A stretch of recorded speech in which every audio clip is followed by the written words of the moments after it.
Allô! Aujourd'hui, je t'ai composé une chronique concernant nos résistances au changement, notre tolérance face à l'incertitude. Donc, je vais te parler en introduction d'intelligence émotionnelle. Qu'est-ce que c'est que l'intelligence émotionnelle? C'est quand nos émotions nous envoient des messages. Comment est-ce qu'on peut les reconnaître et se servir de nos émotions intelligemment? Comment être moins dans la réactivité, être un petit peu plus dans la prévoyance, la compassion, l'empathie pour l'émotivité des autres. Et ultimement, à l'intérieur de cette chronique-là, nous allons parler de ce changement qu'est le télétravail. Donc, comment est-ce qu'on fait pour s'y habituer? Comment est-ce qu'on peut le rendre le plus agréable possible, même si ça provoque un certain niveau de confrontation et qu'on n'est pas tout à fait à l'aise parce que ce n'est pas un changement qu'on a choisi.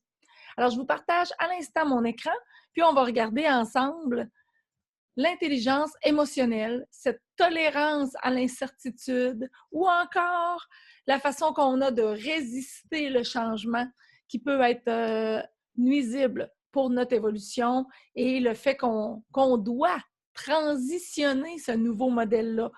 On doit s'adapter, il faut être flexible. Donc, c'est normal de passer par toutes sortes de strates d'émotions, mais de comment faire pour passer à un autre niveau et sans rester coincé à travers de la frustration, de l'irritabilité.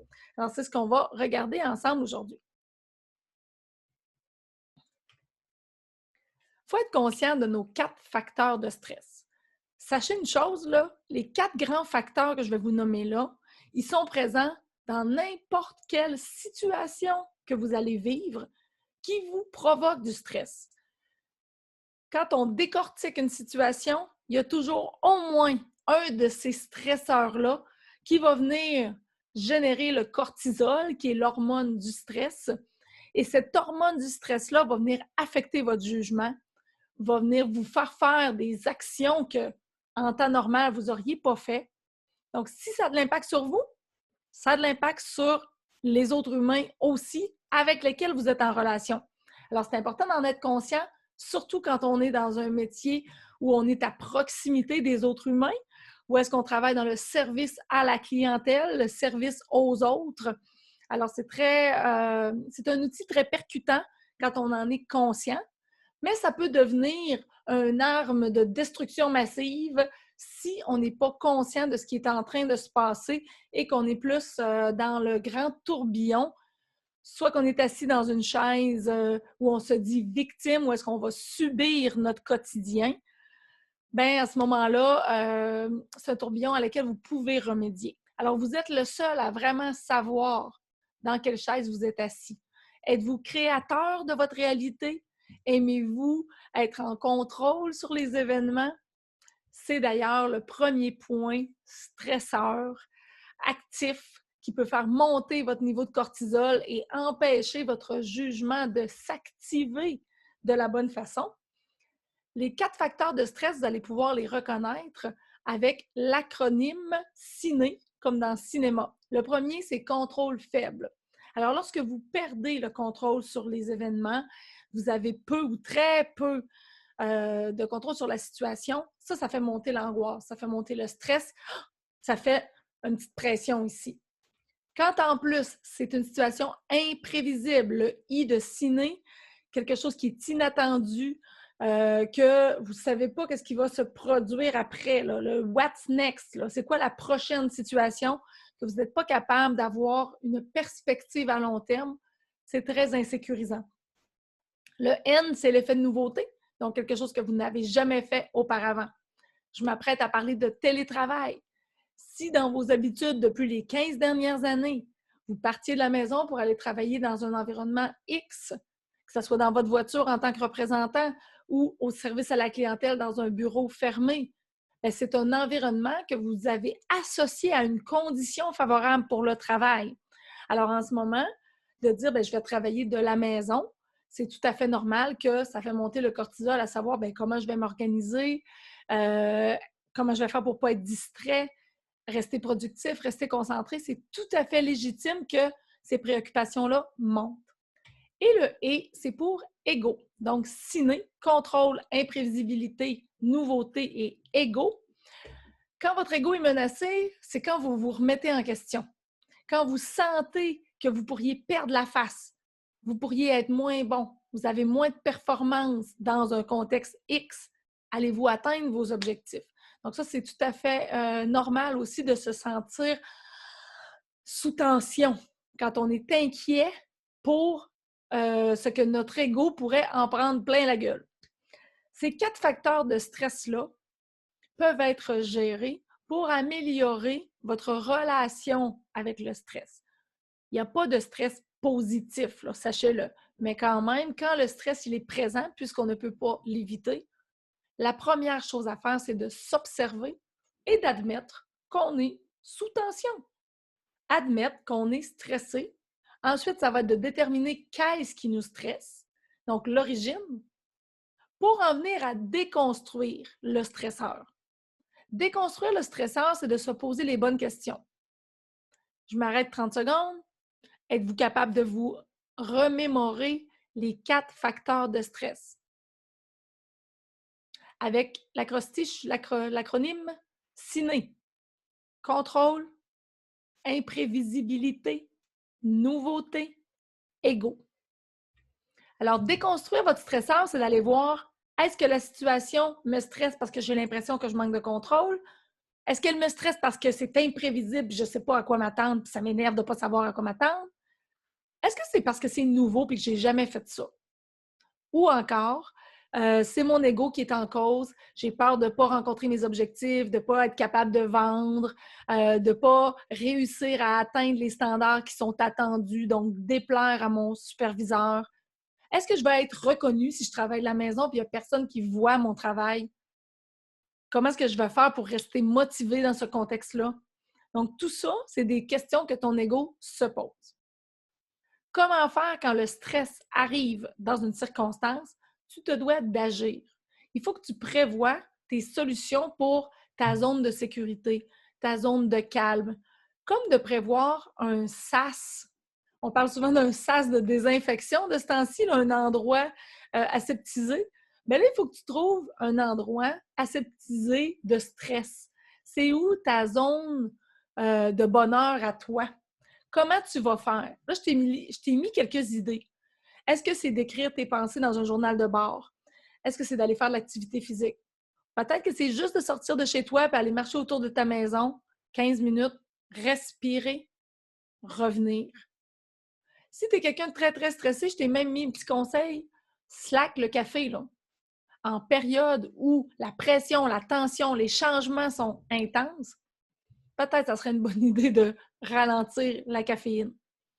Pour certaines personnes, faire du ménage, mettre de l'ordre, c'est un endroit de zénitude. Alors, si ça fait 2 heures que tu fais du service à la clientèle ou encore que tu gères des textos, tu gères des plaintes, il t'arrive un gros lot d'émotions, là. Et là, tu perds le contrôle. Tu as l'impression de perdre le contrôle. Tu aurais tendance à être très stressé, c'est nerfs, là. C'est sûr que si tu prends le prochain appel, là, c'est la personne qui va payer pour toutes les autres. Peut-être que tu serais mieux de laisser aller la boîte vocale et d'aller faire une petite batch de muffins. Écoute, 15-20 minutes, là, ça peut changer l'allure de ta journée. C'est important que tu en sois conscient et que tu te responsabilises face à ce pouvoir-là de t'auto-gérer le stress. Alors voilà, trouve tes solutions à toi, trouve-toi des idées pour agir, puis être capable de générer de la bonne énergie pour venir combler ce que le stress pourrait avoir tendance à faire monter en toi. Lorsqu'on étudie l'intelligence émotionnelle, bien, on se rend compte que l'anxiété puis le stress, ça affecte ton jugement de manière à ce que tu vas perdre à peu près 66 de tes capacités de jugement. On dit en termes clairs, en matière de service à la clientèle, que soit nous, on travaille avec les facultés affaiblies ou on va travailler avec des personnes qui ont les facultés affaiblies, des clients. Alors, imaginez une conversation entre 2 gauchos. Ça ne fait pas de sens parce qu'ils n'ont pas accès à leur filtre, ils n'ont pas accès à leur jugement. Ils sont centrés sur eux-mêmes. Et c'est pour ça qu'il faut en être conscient. Lorsque vous êtes capable d'amener votre niveau de conscience assez haut pour dire « Wow! Il est en train de m'arriver quelque chose qui n'est pas standard. » là. Ou encore, la personne qui me parle est en train de s'adresser à moi d'une façon qu'elle ne s'adresse jamais d'habitude. Ou encore, elle a utilisé un ton, ou elle m'a comme snappé. Là. Tu sais, elle a essayé de trouver l'affaire, puis la personne est irrationnelle. La personne n'est pas dans son jugement. Là. Elle est dans le 34% là, trop émotif, vraiment faculté affaiblie. Fait que là, pour toi, là, c'est le temps de te brancher sur des intentions bienveillantes, d'empathie et d'aller vers l'autre avec qui tu as une conversation présentement, avec un discours, une posture de service. Être au service de l'autre, c'est aussi utiliser son miroir pour montrer à l'autre que sa réaction est irrationnelle.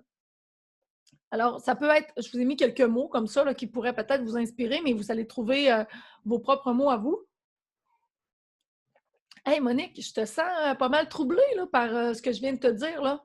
D'ailleurs, c'est la première fois que tu me parles comme ça.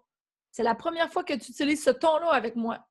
En passant, même si ce n'est pas la première fois, on peut aller dans ce sens-là non plus. On n'est pas obligé de dire qu'elle est tout le temps bête.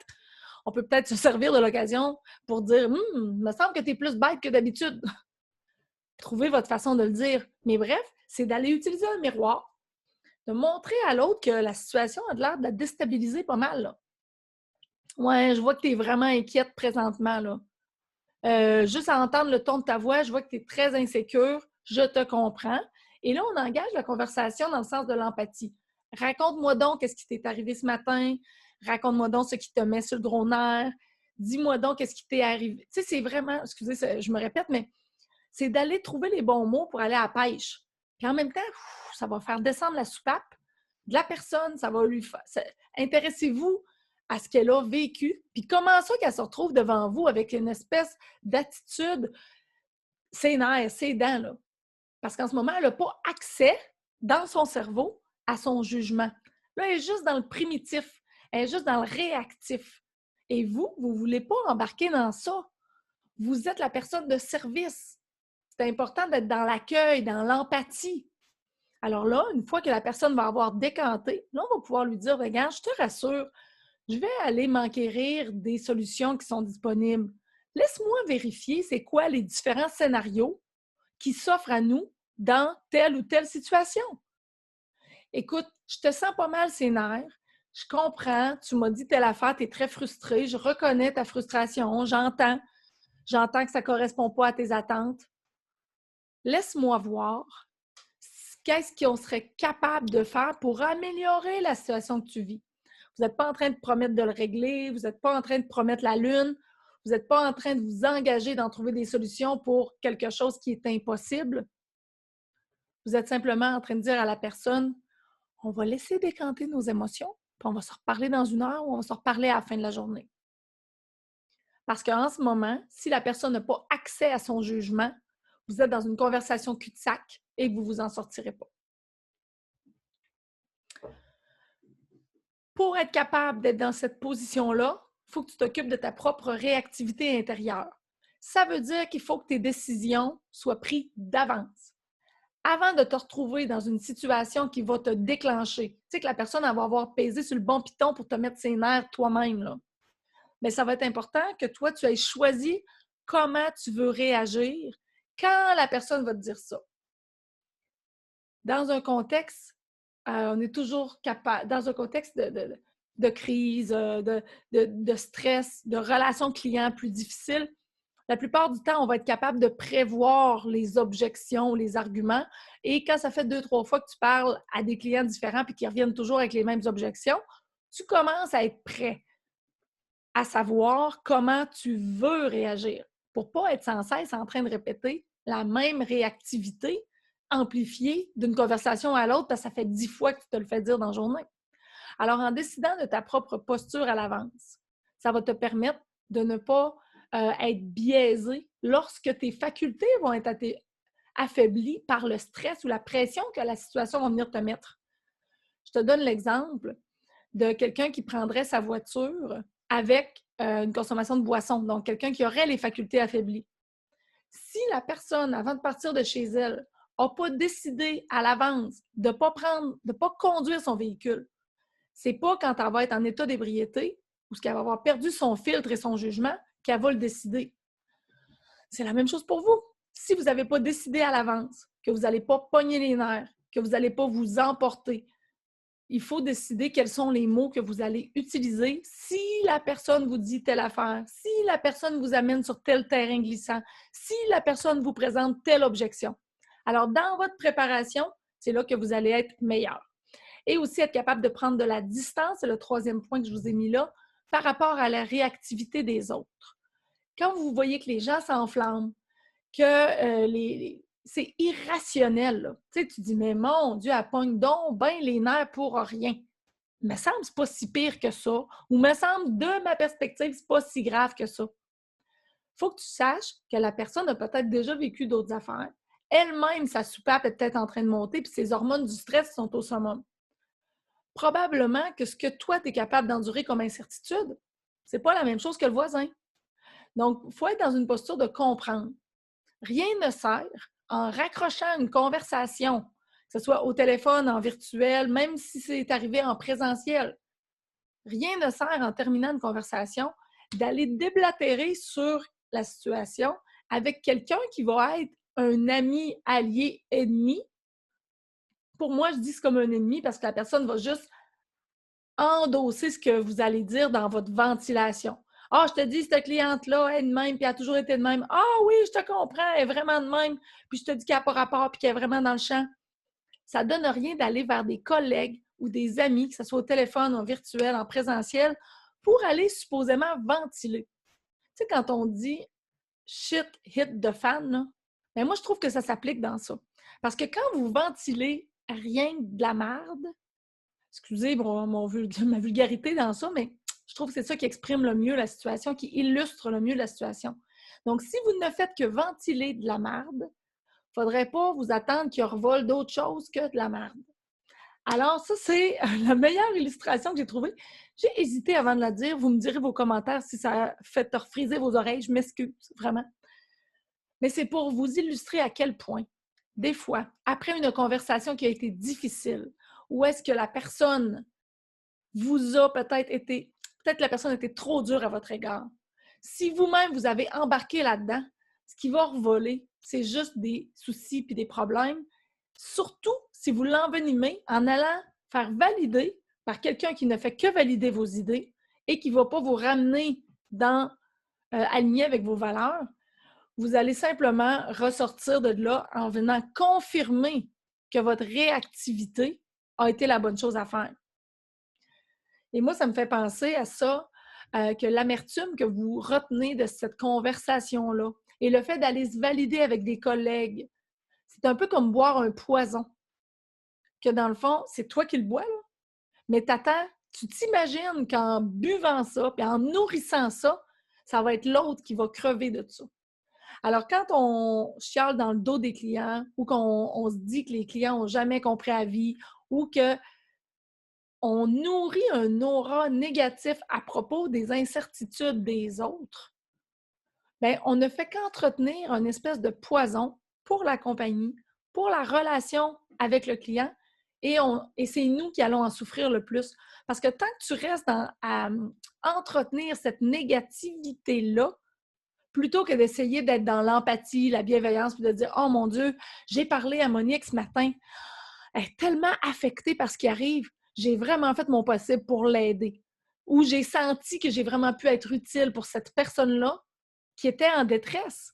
Donc, au lieu de remettre en question la détresse de la personne, pourquoi est-ce que vous n'essayez pas d'être la personne la plus intelligente émotionnellement de la conversation? Réussir à s'élever au-dessus de l'émotion, de la situation, bien ça, vraiment, vous allez trouver ça très gratifiant si au bout de votre journée, vous n'êtes pas embarqué dans des espèces de conversations trop émotives et non rationnelles. Je vous invite à faire quelques exercices de cerveau. C'est pour ça que j'ai mis un petit cerveau qui fait des poids et haltères pour muscler votre capacité à voir le positif et le constructif, même en période de stress. Il faut savoir que lorsqu'on est sous tension, lorsqu'il y a beaucoup de pression, notre cerveau va avoir tendance à ne retenir que le négatif au lieu des choses positives qui peuvent se passer autour de vous. Donc, votre focus va être vraiment attiré sur tout ce qui est blessant, injures, insultes, les petites subtilités du langage, vous allez les percevoir et vous allez avoir tendance à plus prendre les choses personnelles. Ça aussi, ça vaut pour les clients. Donc, s'il y a des petites pointes dans les conversations que vous avez avec eux, vous essayez de passer des messages subtilement, peut-être que des fois, même vos gants blancs ne suffiront pas. Les gens, ils vont prendre ça personnel. Ça va être important de vous faire un sas de décompression, une zone où vous allez pouvoir aller vous ressourcer avant de passer à la conversation suivante. Parce que si vous accumulez du stress d'une conversation à l'autre, fortes sont les chances qu'avant la fin de l'avant-midi, vous allez avoir explosé ou engueulé un client pour une niaiserie. Parce que le corps, de la façon qu'il est fait, c'est qu'il l'accumule, il s'habitue à une certaine dose de stress, puis à un moment donné, il disjoncte. Il va être comme irritable pour quelque chose qui n'est même pas... c'est une situation ridicule. Quelqu'un va se mettre à siffler dans un coin, puis vous allez crier après pour que la personne se ferme. Là. Parce que dans le fond, ça va être comme trop à gérer avec tout ce que vous aviez à gérer avant. Donc, muscle ton cerveau à voir le positif autour de toi. Entraîne-toi lorsque tu vas prendre une marche à commander à ton cerveau, à le programmer pour voir qu'est-ce qui est beau, qu'est-ce qui sent bon, la belle température, les nouveaux vêtements que quelqu'un va porter, sa chevelure.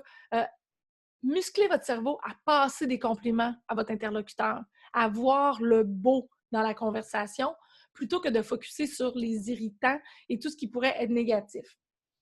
En sachant que l'humain en période de stress est plus centré sur lui-même, bien, je trouve que ça nous aide à comprendre que les personnes ont tendance à vouloir tirer la couverte sur leur bord, puis qu'ils veulent avoir le meilleur, le beurre puis l'argent du beurre. Donc, quand on comprend ça, on va être plus enclin à générer de l'empathie. Et si c'est nécessaire, bien, vous allez devoir inverser le rapport de force. Donc, plus que la personne essaye de vous manger la laine sur le dos ou de vous faire passer pour le bourreau de service, redoublez d'empathie. Soyez amour, accueil, bienveillant. Comme je vous ai dit, avec des phrases qui vont être dirigées vers « Je veux ton bonheur ». Dis-moi donc, qu'est-ce qui t'irrite? En quoi est-ce que c'est un problème pour toi? Comment est-ce que je pourrais t'aider davantage? Et si rien ne change présentement, comment pourrais-je t'être utile dans le contexte actuel? Donc, c'est d'essayer de trouver comment faire pour amener de l'amour dans la conversation et faire descendre la tension que vous-même, vous auriez une petite tendance à dire « Ouf, elle aurait mérité que je pogne les nerfs. » Mais sais-tu quoi? Non. Rappelez-vous mon poison. Si tu pognes les nerfs, c'est qui va mal filer au travers de tout ça? C'est toi. Alors, c'est comme si tu bois un poison toi-même en pensant faire payer l'autre pour ça. C'est pas une stratégie qui est très gagnante. Je vais conclure là-dessus, sur l'intelligence émotionnelle, et j'enchaîne avec le télétravail. Vous allez voir que les deux sont vraiment reliés. Y en a-tu qui ont sorti leur kit de télétravail puis ça ressemble à ça? Quand on est au téléphone, des fois, ça peut être pire. Mais maintenant, avec les meetings Zoom, au moins, il faut s'habiller le haut. Je pense que c'est une blague qui a circulé en masse sur les réseaux sociaux. Et je suis certaine qu'il y a bien du monde qui travaille juste à moitié arrangé puis qui sont très confortables dans tout ce qui se cache en dessous de la caméra. Alors, ça me faisait bien rire de commencer cette formation là-dessus. Je vais voir avec vous les différents enjeux du télétravail, mais aussi les opportunités que cela apporte. Comme on est stressé, peut-être que venir jusqu'à date, vous avez eu plus tendance à voir le négatif de ça, mais au fil du temps que vous allez retrouver vos points de repère, possiblement que vous allez aussi apprécier certains côtés du télétravail. Donc, aussi bien entraîner notre cerveau et muscler nos habiletés à voir le positif là-dedans.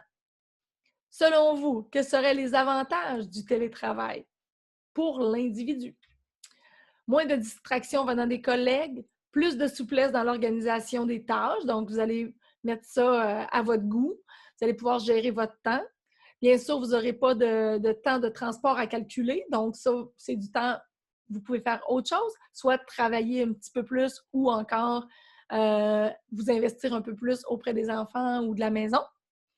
Et on dit qu'au niveau du télétravail, on va retrouver plus de sentiments d'efficacité personnelle parce qu'on est capable d'accomplir plus étant donné qu'on n'est pas dans la perte de temps d'avoir du trafic, des choses comme ça, et que ça nous rend plus fiers aussi à la fin de la journée quand tu regardes ta liste de tâches puis tu fais comme «Wow!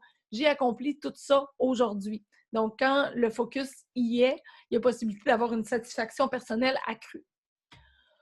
Pour l'entreprise, les avantages du télétravail, ben, c'est une efficacité qui est facilitée. Souvent, la productivité des gens va être accrue.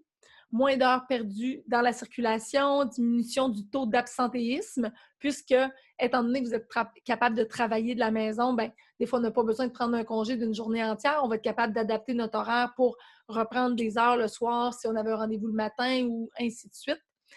Économie d'énergie, le bureau, les frais d'entretien ménager pour le bureau. Quoique, de ce temps-ci, c'est plus ou moins le cas parce qu'on est de plus en plus dans la désinfection. Et ça peut être un avantage pour tous les nouveaux candidats quand on est à la recherche de nouveaux employés. Ça devient un avantage concurrentiel de pouvoir offrir du télétravail. Maintenant, regardons les inconvénients. Donc, qu'est-ce qui vous irrite présentement alors que vous n'êtes pas habitué au télétravail? Ça va être surtout l'isolement, l'espèce de distinction entre le travail et la maison qui est presque inexistante. Ça peut être très stressant. Oui, il n'y a plus de distraction des collègues, mais là, il y a la famille qui va rentrer en ligne de compte, qui va peut-être venir vous jouer dans les pattes, ou encore les enfants débarquent à un moment où vous n'en attendiez pas, ou vous êtes déjà dans un appel. Tu sais. Il y a d'autres choses à gérer. Là. Dans le modèle, il faut s'assurer d'avoir construit un modèle qui vous plaît et qui vous facilite la vie. Je vais voir là, vous donner quelques trucs et astuces dans la suite de la formation. Pour plusieurs, le fait d'être en télétravail, ça représente la peur d'être déconnecté de l'entreprise, puis de ne pas savoir s'il y a des changements qui s'en viennent ou il y a des changements qui subviennent et qu'on est les derniers informés parce qu'on est loin. Donc ça peut être déstabilisant ou insécurisant pour certains. Alors, c'est pour ça que dans les meilleures pratiques du télétravail, on va venir y remédier. Pour l'entreprise, ben, c'est les difficultés de communication qui peuvent être stressantes et peut-être que des fois, au niveau de l'efficacité, le temps de s'habituer, ça peut jouer un petit peu sur le service à la clientèle. On va commencer la formation, vraiment le cœur de la formation sur le télétravail par l'ergonomie. L'ergonomie, pardon, c'est votre façon de vous organiser dans un environnement qui est votre maison ou votre appartement, votre condo, un lieu propice au travail. Donc, je vais vous fournir aussi dans le matériel de cette formation-là un document et une vidéo qui va vous permettre de mieux organiser votre espace parce que c'est pas pour 2 jours là, que vous êtes installé là. Il faut vous installer sur la durée. C'est important que vous y soyez confortable et efficace, puis aussi éviter tout ce qui pourrait être blessure par des gestes répétitifs, des choses comme ça. Alors, votre bureau, votre chaise, les autres éléments du mobilier, il faut s'assurer que ce soit une qualité comparable à celle qu'on va retrouver dans un bureau. Donc, votre poste de travail est ajusté au niveau de la bonne hauteur? Est-ce qu'il y a des risques de blessures si vous faites de l'ordinateur, de la souris, du téléphone? Est-ce que vous avez un bon casque d'écoute? Et ainsi de suite. La table de la cuisine, c'est souvent l'endroit où est-ce qu'on va se pitcher en premier pour dépanner. Mais à un moment donné, il faut repenser l'idée et s'assurer que ça convient. L'éclairage, la température, puis le contrôle du bruit aussi, ça va être important. Alors, dans ce que je vais vous partager comme matériel, c'est du matériel qui me provient de l'Entrac, ergonomie et télétravail. C'est pour, bien sûr, du temporaire. Alors, ils ont fait une superbe vidéo pour tous ceux qui doivent adapter leur maison et non s'installer un bureau permanent à la maison. Donc, je vais vous donner ces liens-là dans le matériel de la formation. Maintenant, on parle de l'horaire et de la charge de travail. Quels sont les pièges? Faire attention si on veut encore apprécier l'expérience de travail à la maison. Donc, faire attention à nos tâches, les attentes, les échéances, que ce soit bien clair avec le superviseur pour qu'on sache vraiment c'est quoi la quantité, c'est quoi l'objectif qui est attendu. Parce que plusieurs vont avoir une petite tendance à faire du surmenage quand ils sont à la maison, puisque la distinction entre la maison et le bureau n'est pas claire, qu'il n'y a pas de transition claire, ça peut être tentant de ne pas s'arrêter. Ou encore de dire « Ah, ben là, j'ai rien à faire, je vais retourner faire une petite heure. » Peut-être que c'est un modèle qui vous convient, mais est-ce que sur la durée, admettons que ça durait 3 mois, 4 mois, 5 mois, 6 mois, est-ce que ça pourrait, à un moment donné, nuire à votre santé mentale ou à votre santé physique? Alors ça, c'est important. Et au bureau, ou encore quand vous êtes un représentant dans votre voiture, vous avez des pauses naturelles. À un moment donné, tu arrêtes au dépanneur ou encore tu vas sortir dehors, jaser avec les collègues.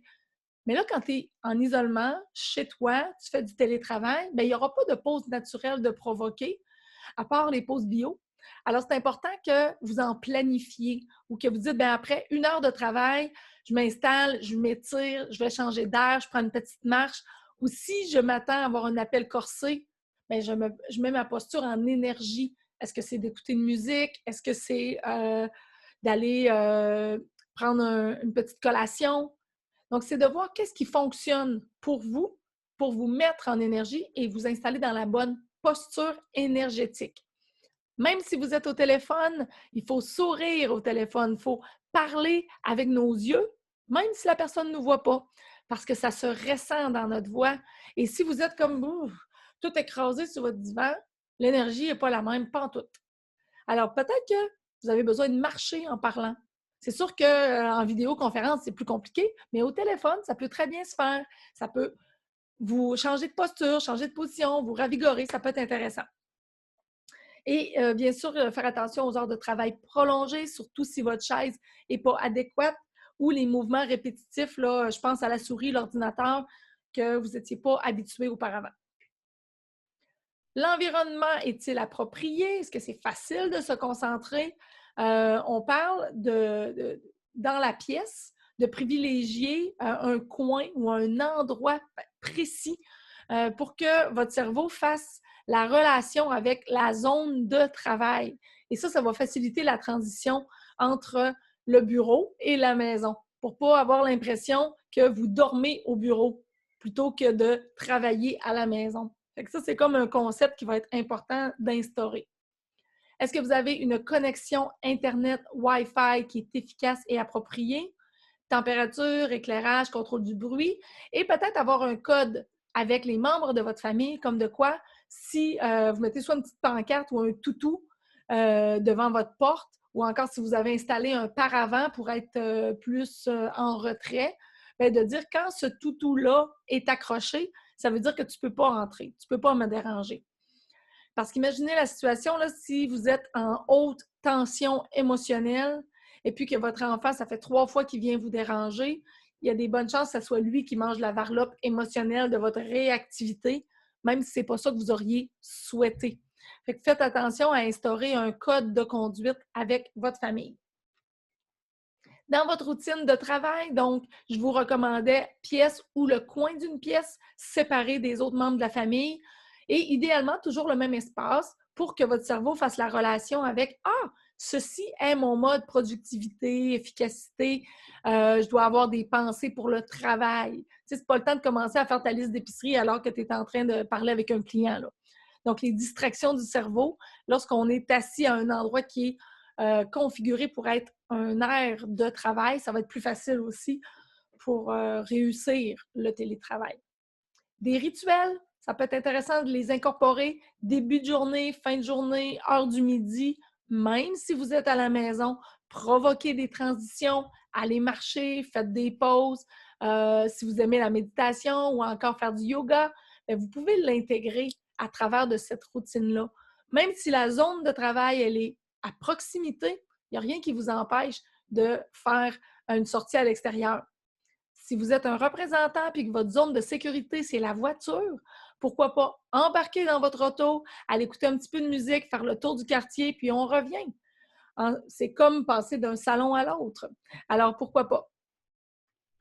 Ensuite, dresser une liste des tâches à faire et les cocher pour le sentiment d'efficacité personnelle, plutôt que d'être flou dans la journée et dire « je vais accomplir le maximum ». Des fois, ça peut être très motivant de passer à travers ça et ça nous permet de respecter les échéances. La routine avec les contacts, supervision et avec les collègues, bien ça, c'est pour s'assurer de ne pas être invisible, pour s'assurer qu'on reste connecté avec notre équipe et avec le système de supervision. Chacun doit être responsable d'aller vers les superviseurs. Ce n'est pas toujours au superviseur de venir vers l'employé parce qu'on ne peut pas savoir ce qu'on ne sait pas. On ne peut pas deviner, surtout si on est à distance, que quelque chose ne voit pas. Ne voit pas. Ah, c'est drôle, je fais un lapsus. Que quelque chose ne va pas. Quand vous travaillez tous dans le même bureau, on peut lire sur votre visage que vous êtes contrarié, que vous êtes préoccupé. Mais c'est sûr que si tu es tout seul chez toi, il n'y a personne qui peut savoir que tu ne files pas et que tu trouves ça rough. Fait que c'est ta responsabilité d'appeler et de dire ouf, je viens de sortir d'une conversation, là. Est-ce que tu pourrais m'aider à y voir plus clair? Est-ce que tu pourrais m'aider à passer à travers, à transitionner mon état émotionnel actuel? Donc, ça, je trouve ça un outil important de se servir du réseau pour ne pas rester tout seul dans ce qu'on est en train de creuser, là, parce que des fois, on entretient notre marasme. Ça n'a pas bien été avec une cliente, à la prochaine cliente, ça va encore pas bien, et ainsi de suite. C'est comme si on est toujours en train de creuser notre tombe. Là. On ne veut pas ça. Et mon dernier point, c'était d'éviter les interruptions avec la famille. Alors, je vous l'avais déjà dit tout à l'heure, donc un simple rappel, accrocher un écriteau, quelque chose comme ça, qui est déterminé à l'avance avec la famille. Et voilà, c'était bel et bien le dernier point. J'espère que cela vous sera utile pour mieux organiser votre télétravail. Et je vous invite pour compléter la formation à visionner le petit 4 minutes qui a été fait par ENAC, Ergonomie pour travail temporaire, qui va vous aider à structurer l'environnement de travail pour que ça soit plus confortable et que vous y preniez un certain plaisir, que vous y trouviez vos points de repère. C'est pas parfait, mais c'est une adaptation. Il faut être flexible et s'organiser pour focusser sur le positif. Quand une situation nous est imposée, qu'on a très peu de contrôle dessus, il faut se demander, dans ce que je ne contrôle pas, il est où mon contrôlable? Alors, on se dit à une prochaine fois, dans une prochaine chronique, où j'aurai l'occasion de vous fournir d'autres outils pour réussir à transitionner les différents changements qu'on vit présentement.